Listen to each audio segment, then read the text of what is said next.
नमस्कार साथियों, responsive classes में आप सभी का स्वागत है। तो साथियों, आज का हमारा टॉपिक है निबंध का रतन टाटा भारतीय उद्योग जगत के अद्वितीय नायक। तो ये हमारा टॉपिक है निबंध का। तो सभी लोग वीडियो को लाइक कर दें और चैनल को सब्सक्राइब कर दें ताकि मेरे द्वारा अपलोड की गई वीडियो का नोटिफिकेशन आपको मिलता रहे। ये निबंध बहुत ही इंपॉर्टेंट निबंध है आपके नॉलेज के पर्पज़ से और आपके एग्ज़ाम के पर्पज़ से, क्योंकि ये एग्ज़ाम में आ सकता है। कोई भी एग्ज़ाम हो जिसमें आपका निबंध का टॉपिक हो तो ये प्रश्न आपका यहाँ से क्लियर हो जाएगा। तो यहाँ पे देखिए, निबंध में सबसे पहले हम रूपरेखा लिखते हैं और रूपरेखा के अंदर जो मैंने हेडिंग्स डाल रखी है, भूमिका, प्रारंभिक जीवन और शिक्षा, टाटा समूह से जुड़ा हुआ, इन सभी हेडिंग्स को लिख लेते हैं। ठीक है, तो रूपरेखा आई थिंक आपको लिखना आता होगा, मैंने सभी निबंध में बताया है। तो चलिए सबसे पहले हम यहाँ पे भूमिका में देखेंगे और भूमिका में क्या लिखा हुआ है कि रतन टाटा भारतीय उद्योग, भूमिका डालेंगे हेडिंग। पहले तो रूपरेखा और रूपरेखा में जो भी हेडिंग्स है उनको लिख देंगे। फिर सबसे पहले हेडिंग डालेंगे भूमिका और भूमिका के अंतर्गत लिखेंगे रतन टाटा भारतीय उद्योग जगत का एक ऐसा नाम है जो केवल व्यापारिक सफलता का प्रतीक नहीं बल्कि नैतिकता, समाज सेवा और मानवता का भी आदर्श है। उनका जीवन न केवल भारतीय युवाओं के लिए प्रेरणा है बल्कि वे वैश्विक स्तर पर भी एक महान व्यक्तित्व के रूप में प्रतिष्ठित हैं। एक ऐसे समय में जब उद्योगपतियों को केवल मुनाफे के लिए जाना जाता है, रतन टाटा ने यह सिद्ध किया कि व्यापार का उद्देश्य समाज की भलाई भी हो सकता है। उनका जीवन और कार्य उनके दृष्टिकोण, नेतृत्व और मूल्यों का प्रमाण है। तो यहाँ भूमिका में मैंने रतन टाटा के बारे में कुछ शब्द लिखे हैं। फिर रतन टाटा के प्रारंभिक जीवन और शिक्षा के बारे में लिखेंगे और हेडिंग डालेंगे प्रारंभिक जीवन और शिक्षा। रतन नवल टाटा का जन्म 28 दिसंबर 1937 को मुंबई में हुआ। उनका पालन पोषण एक संपन्न पारसी परिवार में हुआ। वे नवल टाटा और सोनू टाटा के पुत्र हैं। हालांकि उनका बचपन सामान्य नहीं था क्योंकि उनके माता पिता का तलाक हो गया था जब वे केवल 10 साल के थे। इसके बाद उनका पालन पोषण उनकी दादी नवजबाई टाटा ने किया। रतन टाटा की शिक्षा शुरुआत से ही विशेष रही। उन्होंने मुंबई के प्रतिष्ठित Cathedral and John Connon School से अपनी स्कूली शिक्षा प्राप्त की। इसके बाद उन्होंने अमेरिका के कॉर्नेल विश्वविद्यालय से आर्किटेक्चर और स्ट्रक्चरल इंजीनियरिंग में स्नातक की डिग्री भी प्राप्त की। कॉर्नेल से स्नातक करने के बाद उन्होंने हार्वर्ड बिजनेस स्कूल से एडवांस मैनेजमेंट प्रोग्राम पूरा किया। उनकी शिक्षा ने उन्हें न केवल तकनीकी कौशल प्रदान किया बल्कि वैश्विक दृष्टिकोण और नेतृत्व क्षमता भी विकसित की। टाटा समूह से जुड़ाव।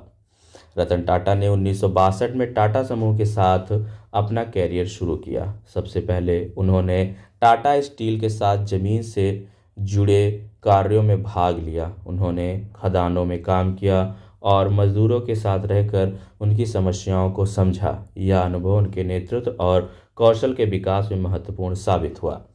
1991 में JRD टाटा ने रतन टाटा को टाटा समूह का अध्यक्ष नियुक्त किया। उस समय टाटा समूह एक बड़ी कंपनी थी, लेकिन वैश्विक स्तर पर इसकी पहचान सीमित थी।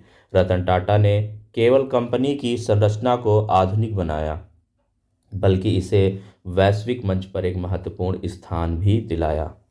व्यापारिक उपलब्धियां। रतन टाटा के नेतृत्व में टाटा समूह ने कई ऊंचाइयों को छुआ। उनके कार्यकाल के दौरान टाटा समूह ने विभिन्न क्षेत्रों में विस्तार किया और वैश्विक मान्यता प्राप्त की। अंतर्राष्ट्रीय अधिग्रहण। रतन टाटा के नेतृत्व में टाटा समूह ने कई अंतर्राष्ट्रीय अधिग्रहण किए, जिनमें टेटली चाय brand, Jaguar, land rover luxury वाहन और कोरस स्टील कंपनी प्रमुख हैं। इन अधिग्रहणों ने टाटा समूह को एक वैश्विक ब्रांड में परिवर्तित कर दिया। फिर साथियों, यहाँ पे टाटा नैनो के बारे में देखेंगे, जो एक विशेष कार थी टाटा कंपनी के द्वारा बनाई गई थी। रतन टाटा का सपना था कि हर भारतीय परिवार के पास एक अपनी गाड़ी हो। इस दृष्टिकोण के साथ उन्होंने टाटा नैनो को लॉन्च किया, जो दुनिया की सबसे सस्ती कार थी। यह परियोजना उनकी दूरदर्शिता और समाज के प्रति उनकी प्रतिबद्धता को दर्शाती है। तकनीकी नवाचार। उनके कार्यकाल के दौरान टाटा कंसल्टेंसी सर्विस TCS और टाटा मोटर्स जैसे ब्रांड ने वैश्विक स्तर पर अपनी पहचान बनाई। इसके अलावा उन्होंने टाटा केमिकल्स, टाटा पावर और टाटा ग्लोबल बेवरेज जैसे क्षेत्रों में भी कंपनी का विस्तार किया। समाज सेवा में योगदान। रतन टाटा के जीवन का सबसे प्रेरक पहलू उनका समाज सेवा के प्रति समर्पण है। वे मानते हैं कि व्यापार केवल लाभ कमाने का माध्यम नहीं बल्कि समाज की सेवा का साधन भी है। टाटा ट्रस्ट। रतन टाटा टाटा ट्रस्ट के अध्यक्ष हैं, जो शिक्षा, स्वास्थ्य और ग्रामीण के विकास के क्षेत्र में कार्यरत हैं। उनके ट्रस्ट ने शिक्षा के प्रसार, स्वच्छ पेयजल की व्यवस्था और स्वास्थ्य सेवाओं को सुधारने में महत्वपूर्ण योगदान दिया है। इस लाइन में लिखा है रतन टाटा टाटा ट्रस्ट के अध्यक्ष हैं नहीं थे, क्योंकि अब इनका निधन हो चुका है। तो इस लाइन को आप करेक्ट कर लीजिएगा। फिर स्वास्थ्य और शिक्षा। रतन टाटा ने स्वास्थ्य सेवाओं में सुधार के लिए कई योजनाएं शुरू की। उन्होंने कैंसर रिसर्च, ग्रामीण स्वास्थ्य और बच्चों की शिक्षा के क्षेत्र में भी काम किया। उनके प्रयासों से देश की कई पिछड़े क्षेत्रों में शिक्षा और स्वास्थ्य की पहुंच संभव हो सकी है।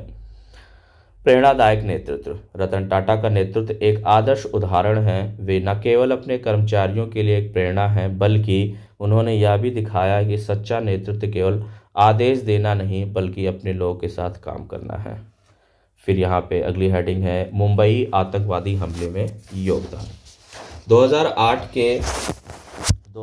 के मुंबई आतंकवादी हमलों के दौरान ताज होटल को गंभीर नुकसान पहुंचा। रतन टाटा ने न केवल होटल को फिर से खड़ा किया बल्कि अपने कर्मचारियों और पीड़ित परिवारों की मदद के लिए भी हर संभव प्रयास किया। नैतिकता और पारदर्शिता। उनकी सबसे बड़ी विशेषता उनकी नैतिकता और पारदर्शिता है। उन्होंने हमेशा यह सुनिश्चित किया कि टाटा समूह न केवल व्यावसायिक सफलता के लिए जाना जाए बल्कि अपनी नैतिकता और सामाजिक जिम्मेदारी के लिए भी पहचाना जाए। सम्मान और पुरस्कार। रतन टाटा को उनके योगदान के लिए कई राष्ट्रीय और अंतर्राष्ट्रीय सम्मान प्राप्त हैं। पद्म भूषण 2000 एंड पद्म विभूषण 2008।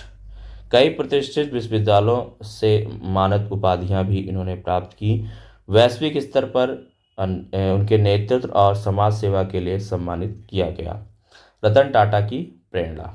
रतन टाटा ने अपने जीवन में कई बाधाओं का सामना किया, लेकिन उन्होंने हमेशा अपने मूल्यों और नैतिकता को बनाए रखा। उनकी सफलता का सबसे बड़ा रहस्य उनकी दूरदर्शिता, परिश्रम और समाज सेवा के प्रति उनकी प्रतिबद्धता है।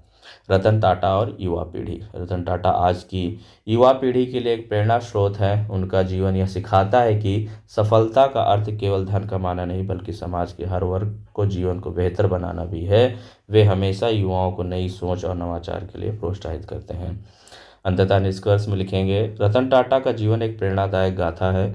उन्होंने न केवल टाटा समूह को नई ऊंचाइयों पर पहुंचाया बल्कि अपने कार्यों से समाज को भी सशक्त बनाया। उनका जीवन हमें यह सिखाता है कि सच्ची सफलता वही है जो दूसरों के जीवन को बेहतर बनाए। रतन टाटा जैसे व्यक्तित्व केवल एक बार जन्म लेते हैं और सदियों तक याद किए जाते हैं। उनका योगदान, नैतिकता और समाज सेवा के प्रति उनका दृष्टिकोण हमें यह प्रेरणा देता है कि हमें अपने जीवन में भी उनके जैसे आदर्शों का पालन करना चाहिए। तो साथियों, यहाँ पे आपका निबंध खत्म हो जाता है। निष्कर्ष लिखने के बाद वीडियो कैसी लगी कमेंट जरूर करिएगा, और वीडियो अच्छी लगी है तो वीडियो को लाइक करिए, चैनल को सब्सक्राइब करिए। मिलते हैं नेक्स्ट वीडियो में, तब तक के लिए नमस्कार, जय हिंद।